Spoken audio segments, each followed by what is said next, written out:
ભારત દેશના પ્રથમ national space ડેની ઉજવણી કરતી પહાડ પ્રાથમિક શાળા આજે ચંદ્રયાન-3 મિશનની સફળતાને 1 વર્ષ પૂર્ણ થઈ ગયું છે ત્યારે આજે પહેલો નેશનલ સ્પેસ ડે છે।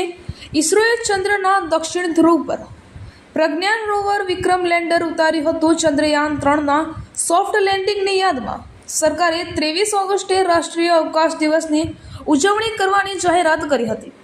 આજે ભારત દેશ તેનો પ્રથમ અવકાશ દિવસ ઉજવવા જઈ રહ્યો છે ત્યારે આજરોજ તારીખ 23/8/2024ના રોજ સિંગવડ તાલુકાની પહાડ પગાર કેન્દ્ર પ્રાથમિક શાળામાં નેશનલ સ્પેસ ડેની ઉજવણી કરવામાં આવી હતી।